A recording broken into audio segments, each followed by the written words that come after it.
Hello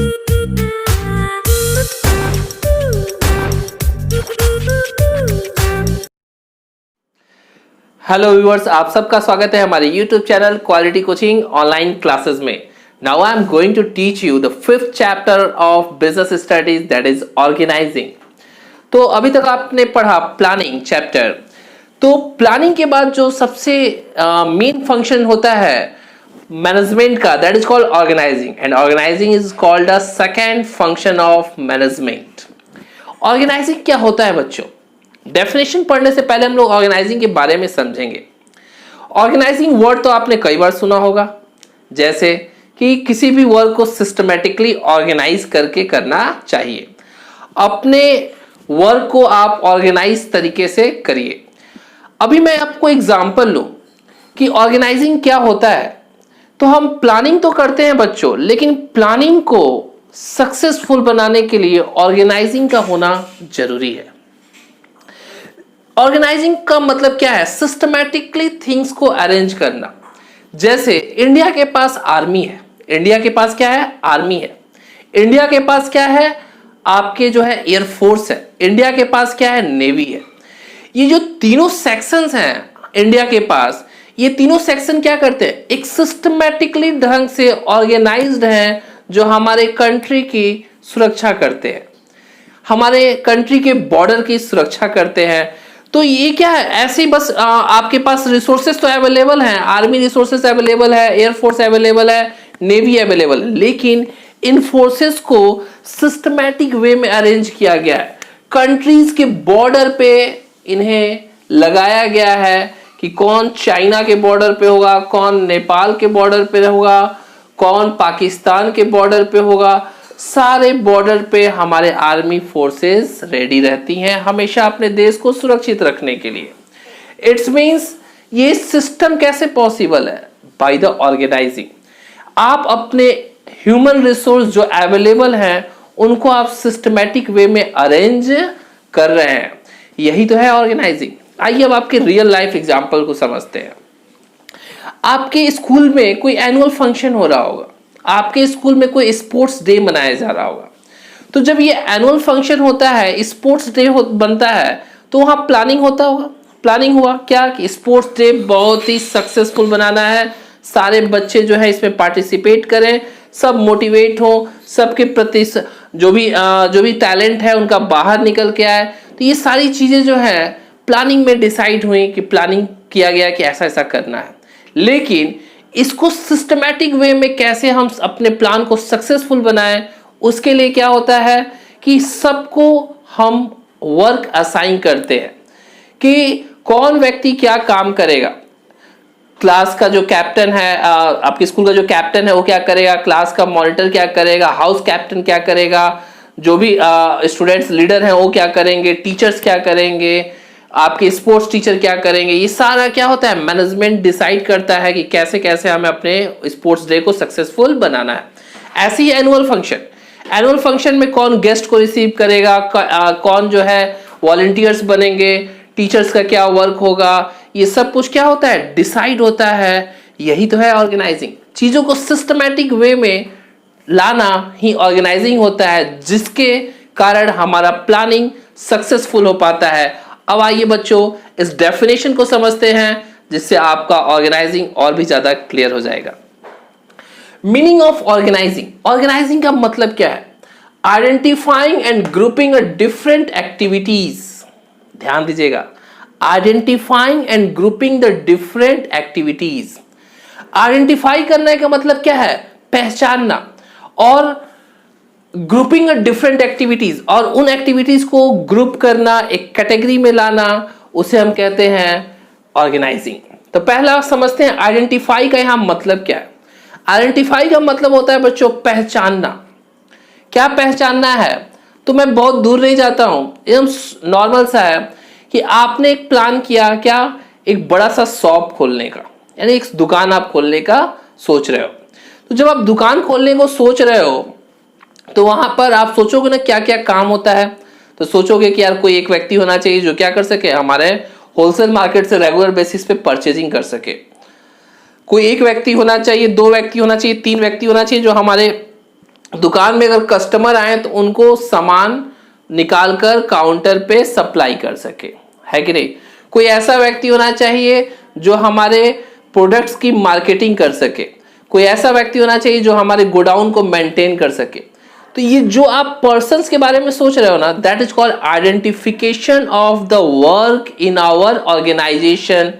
यही तो है ऑर्गेनाइजिंग, पहचानना कि क्या क्या काम है आपके ऑर्गेनाइजेशन में, क्या क्या काम है। अब आता है क्या, ग्रुपिंग। ग्रुपिंग का यहां मीनिंग क्या है बच्चों, कि मैं उसको कैटेगराइज कर दूंगा। कैटेगराइज करने का मतलब क्या है कि भाई जो जो हमने जॉब सोचा है, जो जो हमने वर्क सोचा है कि ये काम होगा, ये किस कैटेगरी में आता है। जैसे कि मैंने आपके मार्केटिंग में आता है, कि आपके प्रोडक्शन डिपार्टमेंट में आता है, कि फाइनेंस डिपार्टमेंट में आता है, उसको कैटेगराइज कर देना, यही होता है ऑर्गेनाइजिंग। और इसको थोड़ा सा ब्रॉड लेके गया है क्या, कि and bringing together the physical, financial and human resource to establish most productive relation for the achievement of a specific goal of organization।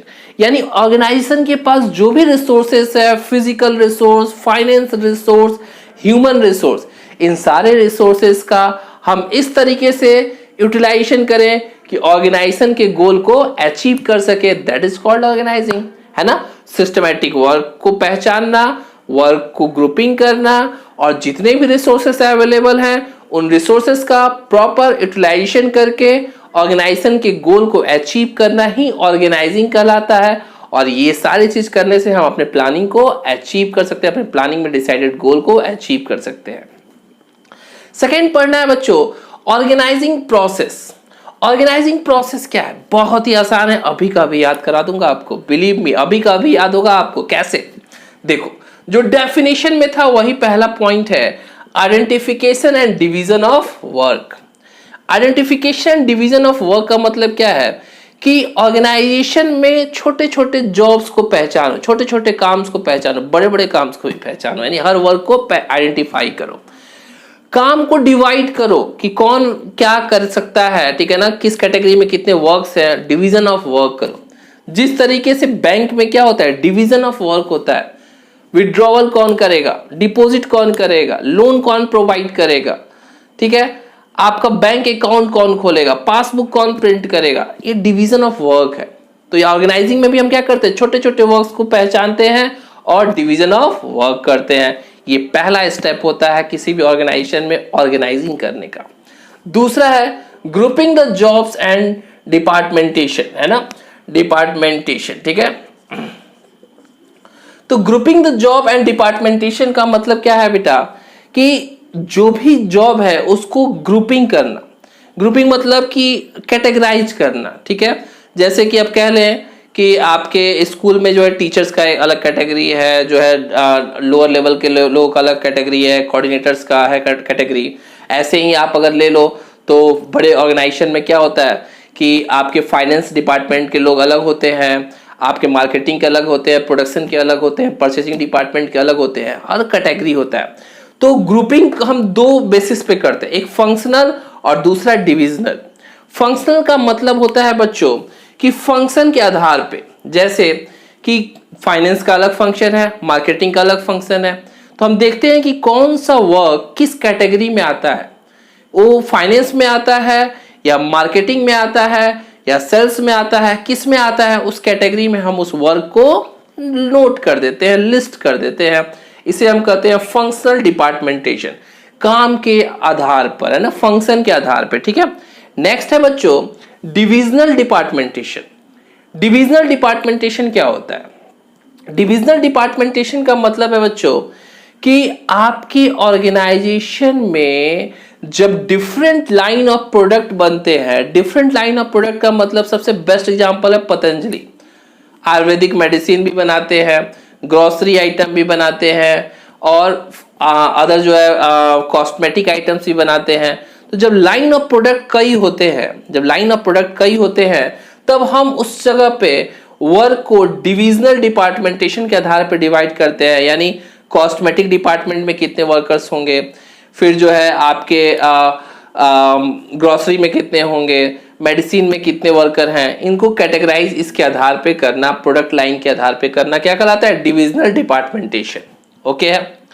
जब दो काम हो गया तो सिंपल सा है, असाइनमेंट ऑफ ड्यूटीज, वर्क जो भी होगा, जो भी आपके डेजिग्नेशन क्रिएट हुए उनका क्या क्या ऑथोरिटी, क्या क्या रिस्पॉन्सिबिलिटी होगा। इसमें हम लोग प्रोवाइड करते हैं जॉब डिस्क्रिप्शन। क्या प्रोवाइड करते हैं, जॉब डिस्क्रिप्शन प्रोवाइड करते हैं। जॉब डिस्क्रिप्शन का मतलब क्या है, the detail authority and responsibility of the employee is written in the job description. जब किसी व्यक्ति को जॉब दिया जाता है तो उसको क्या करते हैं, हम जॉब डिस्क्रिप्शन प्रोवाइड करते हैं कि उसका क्या काम है, उसकी क्या रिस्पॉन्सिबिलिटीज हैं, इनको हम प्रोवाइड करते हैं जिससे वो समझ के अपने वर्क को कर पाते हैं। तो असाइनमेंट ऑफ ड्यूटीज का मतलब क्या हो गया कि सिंपली हम एम्प्लॉयज वर्कर्स की क्या ड्यूटीज है, क्या ऑथोरिटी है, इसको डिसाइड करते हैं। और इसी से रिलेटेड फोर्थ है establishing a reporting relationship. Establishing a reporting relationship का मतलब क्या है, बहुत ही आसान। अगर मैं असाइनमेंट ऑफ ड्यूटीज कर रहा हूं, रिस्पॉन्सिबिलिटीज ऑथोरिटी फिक्स कर रहा हूं, तो ऑर्गेनाइजिंग में जब हम ऑथोरिटी और रिस्पॉन्सिबिलिटी फिक्स करते हैं तो अपने आप ऑटोमेटिकली हायरकी का निर्माण होता है। हायरकी जो है वह आपको बनने लगता है, ऑर्गेनाइजेशन का स्ट्रक्चर बनने लगता है। और उस ऑर्गेनाइजेशन स्ट्रक्चर में जो हायरकी रेडी होती है उससे यह डिसाइड होता है कि कौन सा व्यक्ति किसको रिपोर्ट करेगा। हायरकी का मतलब ऐसे समझते हैं, स्कूल पे चलते हैं, स्कूल में डायरेक्टर है, प्रिंसिपल है, कोऑर्डिनेटर है, टीचर्स हैं, आपके जनरल स्टाफ्स हैं। तो ये क्या है, हायरकी है। सबसे ऊपर डायरेक्टर, उसके नीचे जो है प्रिंसिपल, उसके नीचे है कोऑर्डिनेटर। तो ये जो सिस्टम बनता है ना, वो क्या है, हायरकी है। और ये हायरकी का निर्माण कैसे होता है, ऑर्गेनाइजिंग में होता है। कैसे ऑर्गेनाइजिंग होता है, जब हम ऑथोरिटी रिस्पॉन्सिबिलिटी डिस्ट्रीब्यूट करते हैं तो यहाँ पर रिपोर्टिंग रिलेशनशिप क्रिएट होता है। जैसे कि पहला कैटेगरी, दूसरा कैटेगरी, तीसरा कैटेगरी, कौन किसको रिपोर्ट करेगा, ये वाला इनको रिपोर्ट करेगा, ये वाला इनको रिपोर्ट करेगा। ये रिलेशनशिप कहाँ क्रिएट होता है, आपका चौथे पॉइंट में, यानी लास्ट प्रोसेस में होता है। ये कैसे होता है, इसको एक लाइन में समझ लीजिए। The person who have a higher authority, है ना, वो क्या है, जिसके पास हायर ऑथोरिटी है। The person who have a lesser authority, then lesser authority person can report the higher authority person. यानी जिस पर्सन के पास कम ऑथोरिटी है वो पर्सन अपने से ज्यादा ऑथोरिटी वाले पर्सन को रिपोर्ट करता है। जैसे कि प्रिंसिपल डायरेक्टर को रिपोर्ट करता है, कोऑर्डिनेटर प्रिंसिपल को रिपोर्ट करता है। तो ये आपके थे क्या, 4 प्रोसेस। फटाफट रिकॉल कर लेते हैं। पहला क्या था, identification and division of work. इसका मतलब अपने ऑर्गेनाइजेशन के छोटे छोटे जॉब्स को आइडेंटिफाई करना। दूसरा था ग्रुपिंग द जॉब्स। तो ग्रुपिंग द जॉब्स में मतलब क्या है कि फंक्शन के आधार पे और डिवीजन के आधार पे, यानी कार्य के आधार पे और प्रोडक्ट लाइन के आधार पे काम को कैटेगराइज करना। थर्ड है असाइनमेंट ऑफ ड्यूटीज, यानी जॉब डिस्क्रिप्शन प्रोवाइड करना, ऑथोरिटी एंड रिस्पॉन्सिबिलिटी देना। एस्टेब्लिशिंग रिपोर्टिंग रिलेशनशिप, जब हम इन सारे कामों को करते हैं, ऑथोरिटी एंड रिस्पॉन्सिबिलिटीज देते हैं, तो ऑटोमेटिकली क्या क्रिएट होता है, एक रिलेशनशिप, एक हायरार्की क्रिएट होती है, that is called establishing reporting relationship. तो बच्चों, अगर आपको समझ में आ रहा हो तो फटाफट लाइक बटन प्रेस कर दीजिए, और चैनल को सब्सक्राइब नहीं किया है तो जल्दी से सब्सक्राइब कर दीजिए, क्योंकि क्वालिटी कोचिंग के प्लेटफॉर्म पे आपको मिलेगा फुल कोर्स बिजनेस स्टडीज का। साथ ही साथ अगर आप लाइव क्लास करना चाहते हैं तो हमारे कोचिंग के ऐप आप क्वालिटी कोचिंग के नाम से प्ले स्टोर में जाके सर्च कर सकते हैं और क्लास को ज्वाइन कर सकते हैं। तो लाइव क्लास ज्वाइन करने के लिए क्वालिटी कोचिंग प्ले स्टोर में जाएं, डाउनलोड करें और हमें कॉल करें। Thank you.